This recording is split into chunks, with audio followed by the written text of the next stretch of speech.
Have to go live to the Prime Minister, who's speaking at a community centre in London. That was Angela Knight. Here's the Prime Minister. Into its 9th day, and I know that people are watching that.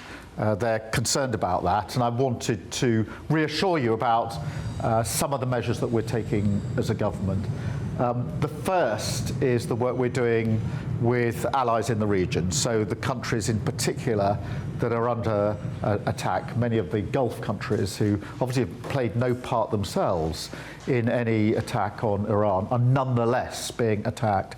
So as you would imagine, we're working very closely with them, helping with defensive capability. We've got fighter jets in there, and we've increased the capability there over the course of the last 9 days.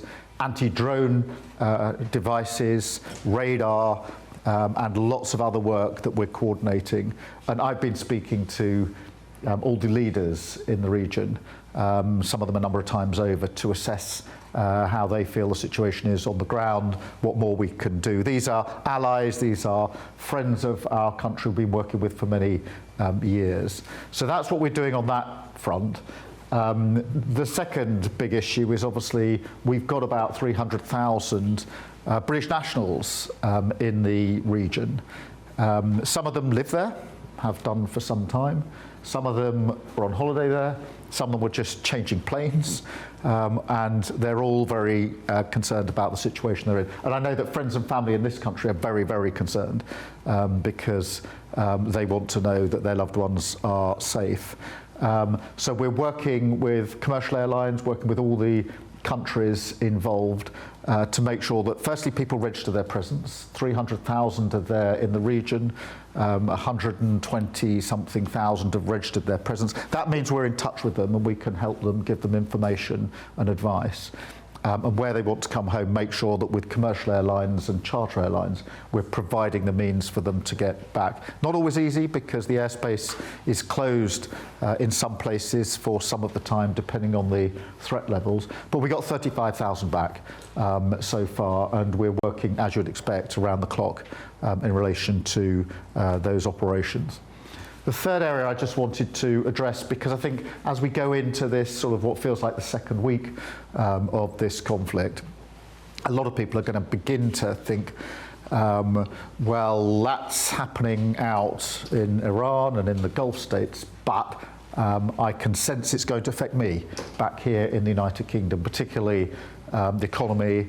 We've done a lot of work recently on the cost of living, which we know is the #1 issue for so many people across the country, and an anxiety about that.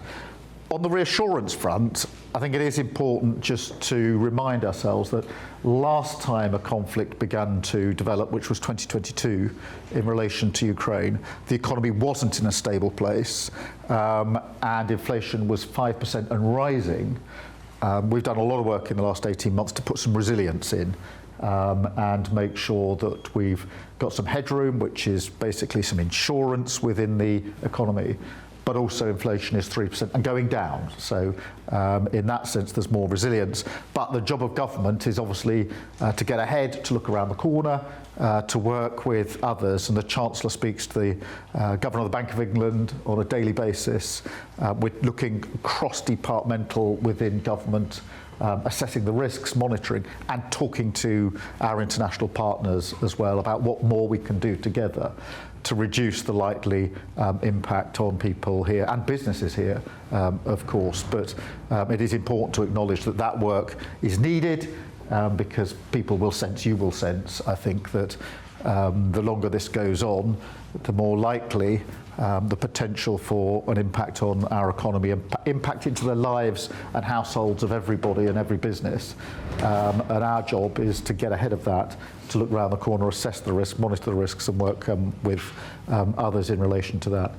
And then the final thing I just wanted to talk to you about, and we're going to have a Q&A in a minute so I can get the benefit of your views, which will be really helpful from my point of view, is this really sad feature in many ways of a conflict like this, which is some people will try to use it to divide communities in this country and tear people apart. And we mustn't let that happen.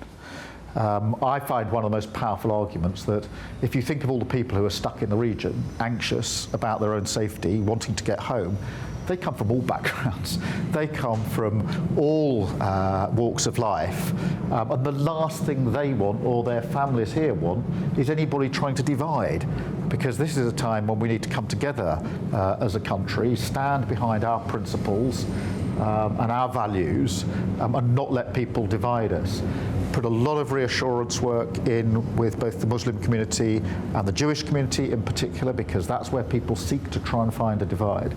But we're also setting out our social cohesion plan today, which is a broader piece of work about how we bring people together as a country, make sure that we build on what we all care about, which is very much pride in our communities, pride in who we are as a country, pride, of course, in the places that we all come from. Everybody's got a pride about where they come from, and that real sense of making sure that we do integrate and we're one country standing together, particularly at a time like this, and that we bear down on extremism and division, because it's very important all the time to do that. It's particularly important at the moment. And so that's what we're doing as we turn into this week. So I think what you'll see is the focus going more to what impact might this have back in the United Kingdom. This will be happening across all countries, really, and really to reassure you about the work the government is doing to get ahead of that, and to monitor the risk, assess the risk, and work with others across our own government, but actually with other countries. Part of the response at a time like this has to be constantly talking to leaders in other countries, particularly in the region, but also across Europe when it comes to the economy and other measures. So that's all I'll say for now. I think I've got some questions from you, so this is your chance. Anybody got any questions that they want to ask? I think we'll do the old-fashioned way of putting a hand up, if that's all right. Yes, I'll try and do a question behind me whilst facing this way. It's always a skill, but hopefully I can master it. I think we've got a microphone coming for you so you can be heard. Is that okay? Yeah, we can hear you. Good morning. My question is, what are you doing to bring communities together in this world that is so divided, and what is in place? Yeah, this is really important. I mean, it is a really sad feature, isn't it, of a time like this, that some people will try and use it as an opportunity to divide. So I think on two levels we're working. The first is we have to be really conscious that where people want to divide at the moment in relation to this conflict, it's in the space of trying to divide the Muslim community and the Jewish community. So we're working particularly on those two strands.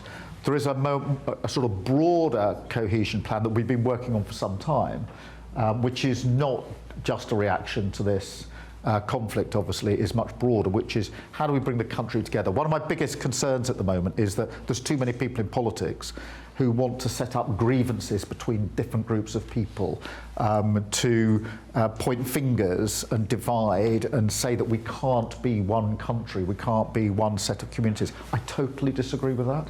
I think one of the great things about this country is we're a diverse country where we prove actually that different people can live alongside each other in a tolerant way with our values. And actually, that's more than just an observation on who we are as a country, it's what we are as a country. That is us. And we should hold that close, we should be proud of it. And so the cohesion plan is intended to make sure that everything is being put in place to support the work we're doing there. Let us go to another question. Yes, please. So you plan to have a ban on social media for under 16-year-olds. Obviously, a lot of young people use social media and view it as an asset. How do you plan to actually consult young people more into policy making if this is a huge disagreements between you and young people? Well, look, thank you for raising that. I see you've got My Life, My Say On, which is a great organisation that we've worked with for a long time. We're consulting on it, so no decisions have been made yet, and I want the voice of young people in that consultation. I'm very, very interested to hear. How do you see that practically being happened, though? Well, the consultation is just starting its course, so there are lots of ways you can get involved in that. I'll make sure my team give you all the details, but also we need to set up discussion points Maybe with My Life, My Say might be one way of doing it, shouldn't be the only way of doing it. So we'll make sure that young people have their say. They must have their say in this, because there are different views here, and that's the whole point of the consultation. So thank you for raising that. Let me go across to this side of the room. What are we doing about the housing crisis? What is being done about the housing crisis? There are 400,000 people homeless here in England alone. So yeah, well, there are two separate strands here. One is homelessness, where we've put in a huge amount of investment to deal with homelessness, to get people into shelter, but also more than just into shelter, because for many people who've got homelessness issues, it's about the support that needs to go in as well, in terms of maybe health issues, work issues, etc. So there's the roof over the head element to it. That is vital, but on its own it's not enough. Then secondly, we need to take the pressure points off in relation to people being made homeless in the first place. One of the pressure points is no-fault evictions for renters, and so we're getting rid of that. This is where, until recently, people could be thrown out of their rented accommodation through no fault of their own, and then that puts a pressure on them and on local authorities, making sure that all the work we're doing on the cost of living is making sure people have more money in their pockets, so they don't necessarily get into the difficulties in the first place. And so there's the preventative bit, but there's also what do we do to support those who are homeless. There's a bigger picture here as well, which is we need to build more houses to make sure that everybody has a safe, secure place to grow up. Whether that's somewhere they're able to buy and own of their own, or whether it's the rented sector. We passed the Renters' Rights Act, which is the biggest piece of legislation for renters, giving them rights in a generation. 11 million people are in rented accommodation. We should never forget that, and they need better rights. So there's a lot of stuff we're doing in that space. I'm going to take one last question, and I'm going to go to the media, and then I'm going to come round to your tables so we can continue the discussion. Madam, if I may. I work with young people who are at risk here. Do you mind if you need me to? Yes. It's just otherwise we could. Anxiety. I work with young people who are at risk here. The thresholds are really high for them to be helped, both of violence against them or children with special needs. Can you do something to get them the help at the right time so that they can go on to have better outcomes than they do? It's vital that we do, and all of the evidence is absolutely clear that you need to intervene early, because if you miss those opportunities, it can take a lifetime before you can turn it around. So putting more resource in. We've got a youth strategy which was put together with young people. I'm really pleased. We didn't do a youth strategy with politicians in Whitehall deciding what the youth strategy should be. We actually got young people in as a steering group and advice group to do it, and they said they need more resource, they need more support in the activities that they want to do, need more mental health provision in schools and support. We're looking at the SEND, the special educational needs in schools, to see how we can improve there, but across the board we have to do more of that. I'll come back to you and have a discussion about it. Can I just go, I think we've got two questions from the media. Catherine, I think you first, and then we've got David here as well. Catherine. Thank you, Prime Minister. President Trump has said, among other things, that he's disappointed in you, that you're no Churchill, and that gas and oil prices going through the roof is, quote, a small price to pay. It will feel to many people like the special relationship is in tatters. Were you able to begin to mend it in your phone call yesterday? And also, can you just reassure people that the government will have their backs on energy? Thank you. Thank you, Catherine. Let me address a number of points there.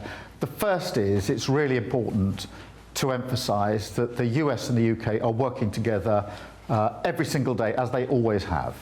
Obviously, in relation to Iran, the US are now using UK air bases under the agreement that we've reached. But more generally than that, intelligence is being shared every day. In the region, we have our military personnel and US military personnel co-located in the same places, in the same bases. And both the US and the UK are working together protecting those bases. So in terms of the relationship, the work that we necessarily have to do together is going on as you'd expect. I had a telephone call with President Trump yesterday talking about the conflict in Iran and the region and what we were doing together, and that was important in terms of the ongoing discussion. But the discussion with our US counterparts is happening at all levels, all of the time, every single day. That's the nature of the relationship.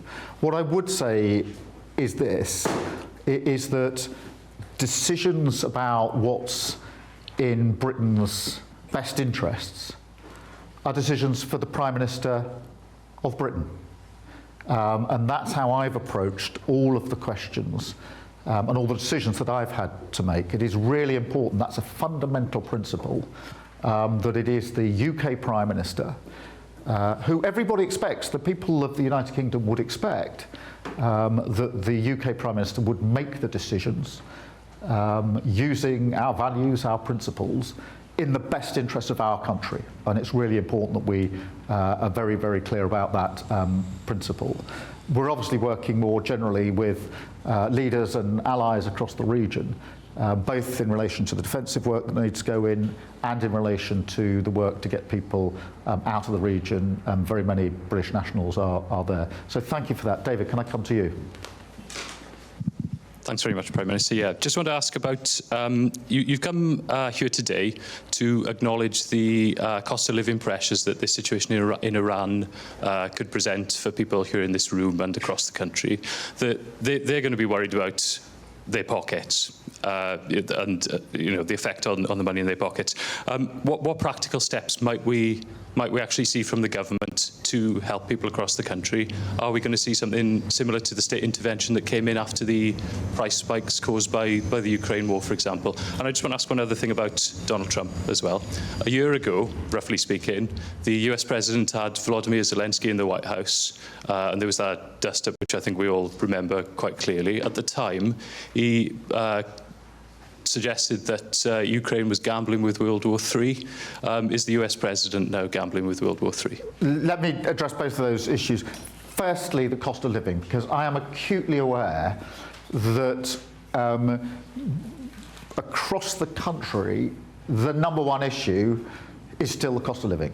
People being concerned about whether they've got enough money to pay the bills and the anxiety that it causes if you can't pay the bills. And when I was growing up, we didn't have a lot of money in my family. We had occasions where we literally sat around the kitchen table because we couldn't pay the bills. I know personally what that feels like, and therefore I know what people in this country are going through. That's why in the 18 months or so we've been in government, we've done so much on the cost of living, because where we can take the pressure out, whether that's improving wages in the first place, whether that's taking money off energy bills, which we've been able to do, freezing rail fares, prescription charges, free school meals, free childcare. All of these are intended measures to try and ease that pressure. I'm not going to pretend that that pressure's gone away or that any of these are silver bullets, but each of them plays a part in helping on the cost of living. So I do understand the anxiety now, at 9 days into this conflict, where a number of people will be saying, well, now is the situation going to get worse, and how's it going to impact me and my family? At the moment, what we're doing is monitoring the risk, working with others to mitigate the risk. The Chancellor is talking to the Bank of England every day to make sure that we're ahead of that. I would just say on energy prices, for households, the energy price cap is in place until June, and therefore we're not anticipating that is going to change, which will give a degree of reassurance. But of course, businesses and others will be concerned to watch carefully what's going on. Thank you very much on that. In relation to the conflict in Iran, look, it is important that we do everything we can to protect international allies in the region, particularly those who are neighbouring countries who've played no part in any of the offensive actions. So there are many in the region who are being subjected to strikes, missiles and drones, even though they played no part. And that is a threat to civilians, it's a threat to our civilians who are in the region, it's a threat to our personnel who are in the region, our military personnel. and of course to the people living there. And therefore it's right for us to be working with those countries to put in as much capability as we can to deal with those incoming missiles, deal with those incoming drones, and make sure we take down the threat assessment there. More generally, and in answer to your question, we do need to find a way to de-escalate the situation, and that's what a lot of our discussions are about. How do we find a way to de-escalate this situation and make sure it doesn't escalate even further than it already has? Thank you very much. I'm going to